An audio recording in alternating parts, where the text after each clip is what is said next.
पश्चिम बंगाल के सिलीगुड़ी जिले में एक गांव पड़ता है, नाम है नक्सलबाड़ी।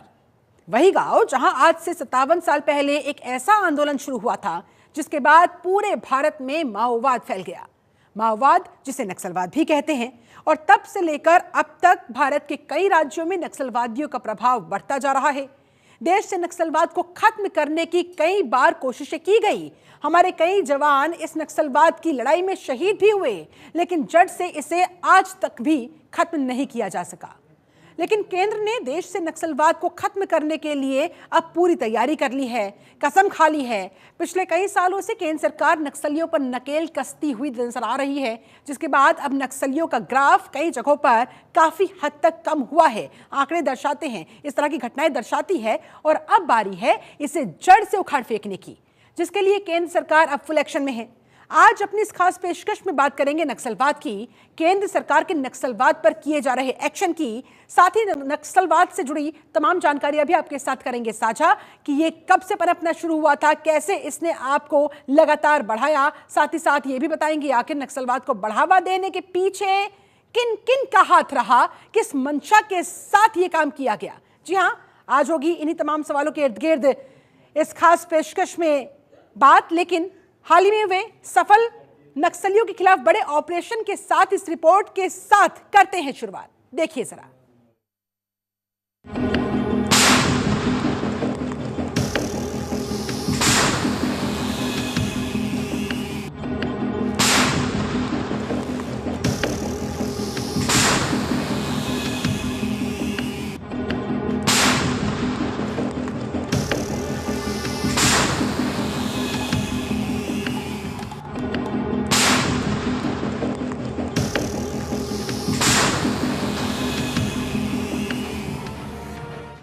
नक्सलियों पर बड़े प्रहार की तैयारी, नक्सलियों का जड़ से होगा खात्मा। 6 अक्टूबर को नक्सलियों के खिलाफ बड़ा ऑपरेशन चलाया गया, जिसमें 31 नक्सली ढेर हो गए। केंद्र सरकार नक्सलियों के खात्मे की पूरी तैयारियों में है। गृह मंत्री अमित शाह तो 2026 तक देश से नक्सलवाद का सफाया हो जाने की घोषणा कई बार कर चुके हैं। मुझे पूरा विश्वास है कि कॉम्बिनेशन आगे भी चालू रहेगा और बहुत कम समय के अंदर मोदी जी के नेतृत्व में हम देश से नक्सलवाद को उखाड़ सकेंगे। अमित शाह के इस दावे पर छत्तीसगढ़ के मुख्यमंत्री विष्णुदेव साई का भी ये कहना है कि हमें पूरा विश्वास है कि जिस तरह से लड़ाई हो रही है, हम तय समय से पहले ही अपना लक्ष्य प्राप्त कर लेंगे। बिल्कुल होगा। जिस तरह से लड़ाई आप लोग देख रहे हैं, इससे पूरा विश्वास है, और हमको तो लगता है कि उनने जो समय निश्चित किया उससे भी पहले ये अचीवमेंट हम लोग प्राप्त कर लेंगे। गृह मंत्री अमित शाह के इस संकल्प को पूरा करने में शाह की पूरी टीम जुट चुकी है। नक्सली और नक्सलवाद को खत्म करने के लिए पिछले कई महीनों में काफी तेजी भी आई। शाह ने नक्सलवादियों को खुली चुनौती दे दी कि अब और नक्सलवाद बर्दाश्त नहीं किया जाए। बहुत स्पष्टता के साथ नो टॉलरेंस, जीरो टॉलरेंस की नीति पर काम करने के लिए नक्सलवाद के लिए कहा है।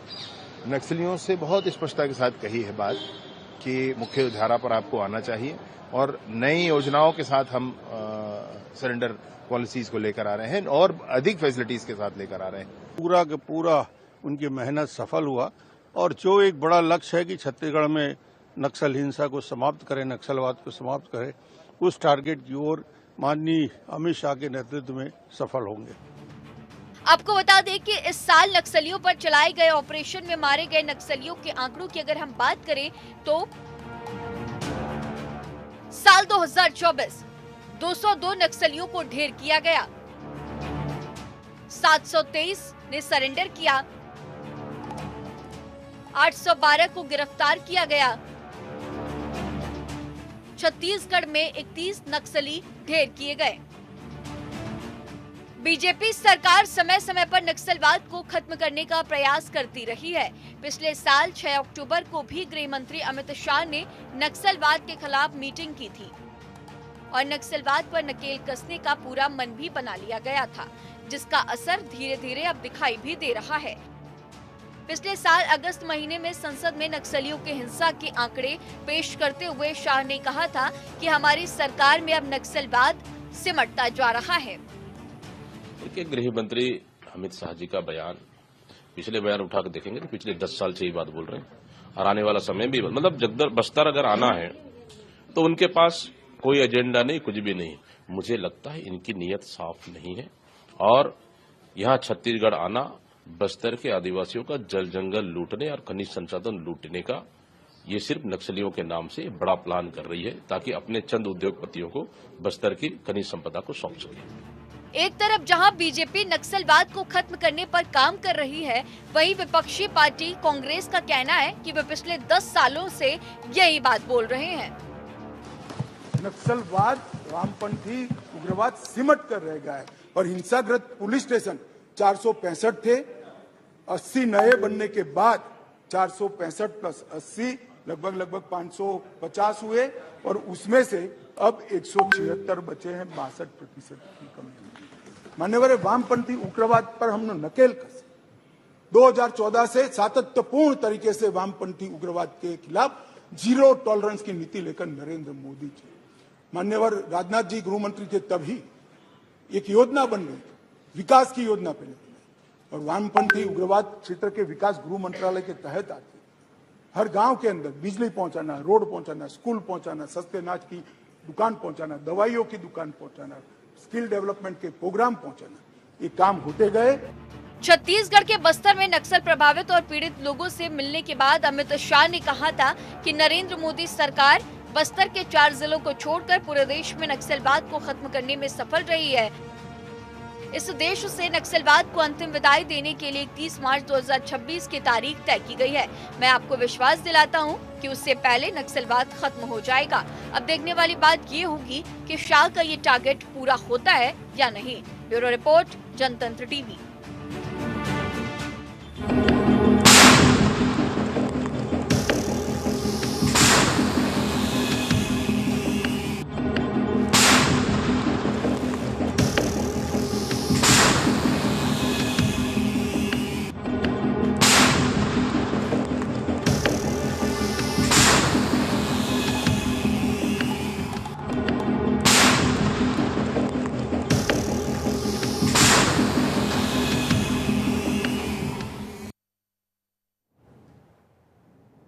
और अब बात करते हैं नक्सलवाद की। कौन है नक्सली, कैसे हमारे देश में इनकी तादाद बढ़ती चली गई और क्यों?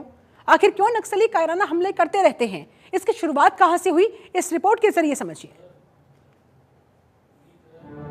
कौन है माओवादी? भारत में कैसे फैला नक्सलवाद? क्यों नक्सली करते हैं कायराना हमले? कहां-कहां फैला है नक्सलियों का आतंक? नक्सलवाद, माओवादी, ये शब्द उस वक्त सुर्खियों में आते हैं जब देश के कुछ इलाकों में सेना के जवानों और नक्सलवादियों के बीच मुठभेड़ होती है। ऐसे में ये सवाल आपके मन में भी आता होगा कि आखिर ये नक्सलवादी, माओवादी कौन लोग हैं जिनको लेकर सरकार इतनी चिंतित है? क्यों सरकार ने नक्सलवाद को खत्म करने के लिए टारगेट तक तय कर दिया? गृह मंत्री अमित शाह का कहना है कि मार्च 2026 तक नक्सलवाद का पूरी तरह से सफाया कर दिया जाएगा। पिछले 10 सालों में मोदी सरकार के कार्यकाल में नक्सली घटनाओं और इसमें होने वाली मौतों में रिकॉर्ड गिरावट आई है। ऐसे में जानते हैं कि अमित शाह के इस डेडलाइन का बेस क्या है। क्या सच में नक्सलवाद में कमी आई? लेकिन उससे पहले नक्सलवाद और नक्सली कौन है, इसे समझना जरूरी है। कौन है नक्सली या माओवादी? बात मई 1967 की है। पश्चिम बंगाल के सिलीगुड़ी जिले में एक गाँव है जिसका नाम नक्सलबाड़ी है। इस गांव में एक ऐसा आंदोलन शुरू हुआ था जिसके बाद पूरे भारत में माओवाद फैल गया, जिसका मुख्य किरदार चीन के एक कम्युनिस्ट नेता माओ से तुंग थे। माओ वही नेता थे जिन्होंने चीन में क्रांति की थी। इसी तर्ज पर पश्चिम बंगाल के सिलीगुड़ी जिले में पड़ने वाले नक्सलबाड़ी गांव में भी एक आंदोलन छिड़ा था। इसे नक्सलबाड़ी आंदोलन कहा जाता है। आंदोलन के तहत आदिवासी किसानों ने हथियार उठा लिए थे कि वो लोग थे जो माओ की विचारधारा को मानते थे, इसीलिए इन्हें माओवादी भी कहा जाता है। इसी नक्सलबाड़ी गांव में 5 दशकों पहले जो माओवाद की चिंगारी जली थी, वो कुछ ही समय में देश भर में आग की तरह फैल गई। चूंकि ये आंदोलन नक्सलबाड़ी में हुआ था, इसीलिए माओवादियों को नक्सली भी कहा जाता है। कैसे फैला नक्सलवाद? नक्सली आंदोलन के नेता माजुमदार और सान्याल चीन के कम्युनिस्ट नेता माओ त्से तुंग, जिसे माओ जेडोंग भी कहा जाता है, उससे सबसे ज्यादा प्रभावित थे। ये उसी के सिद्धांत को लेकर आगे बढ़े। इनका सिद्धांत था कि सरकार के खिलाफ सीधी लड़ाई संभव नहीं है, इसीलिए मनोवैज्ञानिक तौर पर इसे लड़ा जाना चाहिए। इसमें सरकार नहीं बल्कि उसकी इच्छा शक्ति पर आक्रमण की बात कही गई। कम्युनिस्टों ने लोगों को जुटाना शुरू कर दिया था। इनका टारगेट वो लोग थे जो गरीब और किसानों को प्रताड़ित करते थे। इनमें उनके सबसे बड़े दुश्मन जमींदार होते थे। पश्चिम बंगाल के अलावा देश के अन्य राज्यों में इस आंदोलन का असर देखने को मिला और हथियार उठाए लोग सरकार के सामने खुलकर बगावत करने लगे। सरकार के समानांतर इनकी अपनी सरकार चलने लगी। नक्सलवाद का ये आंदोलन 70 के दशक में काफी ज्यादा फैल गया। इससे जुड़े संगठनों ने साल 1969 में CPI-ML का गठन किया, जिसके महासचिव चारू माजुमदार थे और इसके बाद माजुमदार के बनाए गए सिद्धांतों के हिसाब से नक्सलवाद जहर की तरह देश भर में फैल गया। नक्सलवादी विचारधारा से लोगों को जोड़ने के लिए नेता जनता को अपने तीखे और जोरदार भाषण से इन्फ्लुएंस करते थे। नक्सलवाद को लेकर बनाए गए नियम कायदे लोगों के कानों को काफी अच्छे लगते हैं, खास तौर पर उन लोगों को जिन्हें सरकार की तरफ से कुछ भी नहीं मिला। इस खूनी संघर्ष से ज्यादातर वही लोग जुड़े जो अपने हक की लड़ाई को हथियार के बल पर लड़ने की सोच रखते हैं। नक्सलवाद को चलाने वाले कई नेता और कमांडर होते हैं, यानी कि किसी सैन्य टुकड़ी की तरह काम करते हैं। कमांडर अपने नक्सलियों में जोश भरने के लिए ऐसे भाषण देते हैं जिससे उनका खून गर्म हो जाए और सत्ता के खिलाफ नफरत इस कदर हावी हो जाए कि वो किसी भी काम को अंजाम दे सकें। और इसी साल 7 अगस्त को गृह राज्य मंत्री नित्यानंद राय ने नक्सलवाद या वामपंथी उग्रवाद से जुड़े आंकड़े संसद में रखे थे। उन्होंने बताया था कि 2010 की तुलना में 2024 में नक्सली घटनाओं में 73% की कमी आई है। देश के इन राज्यों में फैला है नक्सलवाद। 2013 तक 10 राज्यों के 126 जिले नक्सल प्रभावित थे। अप्रैल 2024 तक 9 राज्यों के 38 जिलों तक सिमट गया नक्सलवाद। छत्तीसगढ़, झारखंड, ओडिशा, बिहार ज्यादा प्रभावित राज्य। पिछले कुछ सालों में नक्सलियों के बड़े हमलों पर अगर नजर डालें तो नक्सलियों के बड़े हमले 6 अप्रैल 2010 छत्तीसगढ़ के दंतेवाड़ा में सबसे बड़ा नक्सली हमला हुआ था। 76 जवान शहीद हो गए थे। 25 मई 2013 झीरम घाटी में कांग्रेस की परिवर्तन यात्रा पर हमला। कांग्रेस के शीर्ष नेताओं सहित 30 से ज्यादा लोग मारे गए। 11 मार्च 2014 सुकमा जिले के टाहकवाड़ा में नक्सली हमला हुआ। 15 जवान शहीद हो गए। 12 अप्रैल 2014 छत्तीसगढ़ के बस्तर जिले के दरबा में नक्सली हमला। 5 जवानों समेत 14 लोगों की मौत। 11 मार्च 2017 सुकमा के दुर्गम भेजे इलाके में नक्सली हमले में 12 CRPF के जवान शहीद हो गए। 24 अप्रैल 2017 सुकमा में नक्सलियों ने हमले में केंद्रीय रिजर्व पुलिस बल यानी कि CRPF के 25 जवान शहीद हुए। 21 मार्च 2020 सुकमा जिले के मिनपा में जवानों पर घातक नक्सली हमला। 17 जवान शहीद हुए। 23 मार्च 2021 छत्तीसगढ़ के नारायणपुर जिले में जवानों से भरी बस पर नक्सली हमला। 5 जवान शहीद हुए। 4 अप्रैल 2021 छत्तीसगढ़ के बीजापुर और सुकमा जिले के बॉर्डर पर हुए नक्सली हमले में 22 जवान शहीद हुए। लगातार सरकार इन नक्सली हमलों पर पूरी तरह से रोक लगाने की कोशिशें करती आ रही है, लेकिन इतने सालों में हमलों में कमी तो आई है, लेकिन नक्सलवाद का पूरी तरह से खात्मा नहीं हो पाया। छत्तीसगढ़ के दंतेवाड़ा जिले में सुरक्षा बलों ने 6 अक्टूबर को नक्सलियों के खिलाफ बड़े ऑपरेशन को अंजाम दिया था। सुरक्षा बलों ने नक्सलियों के आतंक को खत्म करने के लिए 120 मिनट में 31 नक्सलियों को ढेर कर दिया। सरकार का दावा है कि जल्द से जल्द देश के कोने कोने से नक्सलवाद को जड़ से उखाड़ फेंकना है। इसके लिए 2026 की टाइमलाइन भी सेट की गई है। ब्यूरो रिपोर्ट, जनतंत्र टीवी।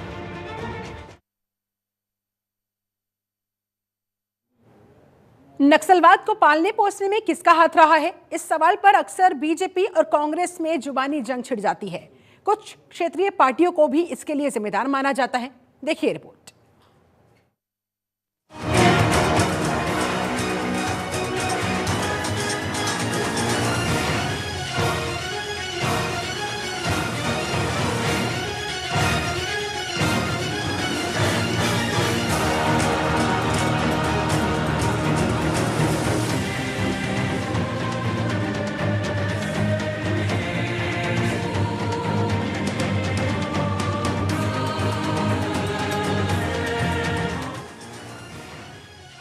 मार्च 2026 तक नक्सलवाद के खात्मे के टारगेट को हासिल करने के लिए केंद्र सरकार जुट चुकी है। केंद्रीय गृह मंत्री अमित शाह ने वामपंथी उग्रवाद यानी कि LWE प्रभावित राज्यों में सुरक्षा और विकास की समीक्षा के लिए बैठक की अध्यक्षता की। गृह मंत्री ने कहा कि अगर अंतिम व्यक्ति तक विकास पहुंचाना है तो नक्सलवाद को खत्म करना होगा। LWE के सामने लड़ने के लिए नक्सल प्रभावित क्षेत्रों में कानून को लागू करना जरूरी है। 30 साल के बाद पहली बार वामपंथी उग्रवाद से मरने वाले लोगों की संख्या 100 से कम रही है। ये नक्सलवाद की प्रवृत्ति में लिप्त है। मेरा उनसे आग्रह से विनती है कि हथियार छोड़िए, मेन स्ट्रीम में आइए। सभी राज्यों ने आपके पुनर्वसन की योजनाएं, बहुत ल्यूक्रेटिव योजनाएं बनाई हैं। इसका फायदा लीजिए और देश के विकास में आपका योगदान दीजिए। LWE की इस बैठक से ये बात पूरी तरह से साफ हो चुकी है कि केंद्र सरकार माओवादियों का फुल एंड फाइनल करने के लिए पूरी तरह से तैयार है। पिछले 50 से ज्यादा सालों से छत्तीसगढ़ से लेकर बिहार, झारखंड, महाराष्ट्र तक कई राज्यों में नक्सलवाद का दंश झेलते आ रहे हैं। ऐसे में कई सवाल हैं जो सभी के मन में आते हैं। आखिर नक्सलवाद ने इतने सालों तक देश में अपना पैर कैसे जमा लिया? क्या ये संभव है कि बिना किसी सपोर्ट के बेस पर नक्सलवादी अपनी दहशत बढ़ाते जाएं? समय समय पर ऐसे कई सवाल उठते रहे हैं और पॉलिटिकल पार्टियों पर नक्सलवादियों को संरक्षण देने के आरोप भी लगते रहे हैं। केंद्र की मोदी सरकार और उनकी पार्टी बीजेपी शुरू से ही नक्सलवाद पर आक्रामक रहती आई है, लेकिन दूसरी ओर भारतीय राष्ट्रीय कांग्रेस के नेता कई बार जिस तरह का व्यवहार करते दिखे और उनके बयान सामने आए, उससे लगता रहा कि कांग्रेस जरूर नक्सलियों से विशेष प्रेम रखती है। इसीलिए जब कोई नक्सली पुलिस मुठभेड़ में मारा जाता है तो कांग्रेस नेता नक्सली के घर जाकर उसे श्रद्धांजलि देने में भी परहेज नहीं करते। अप्रैल महीने में छत्तीसगढ़ के बस्तर रीजन के कांकेर में मारे गए माओवादी नेता सिरेपल्ली सुधाकर उर्फ शंकर राव के घर जब कांग्रेस की एक वरिष्ठ नेता और तेलंगाना की कांग्रेस सरकार में मंत्री अनुसुईया दंसारी पहुंची थी, जिसका वीडियो भी सोशल मीडिया पर वायरल हुआ था। और ऐसी घटनाओं से अक्सर कांग्रेस घेरे में रहती है। सवाल ये भी है कि क्या ये पहली घटना है जब किसी नक्सली के प्रति कांग्रेस के नेता द्वारा हमदर्दी जताई गई? तो आपको बता दें कि इससे पहले छत्तीसगढ़ के पूर्व मुख्यमंत्री भूपेश बघेल का एक बड़ा बयान भी खूब चर्चाओं में रहा।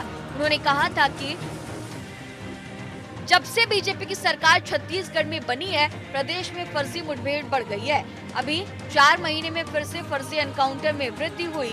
नक्सली बताकर वनवासियों को गिरफ्तार किया गया। पुलिस के द्वारा उन्हें डराया धमकाया जाने लगा। पूर्व मुख्यमंत्री भूपेश बघेल के इस बयान पर काफी सियासत भी गर्मा गई थी।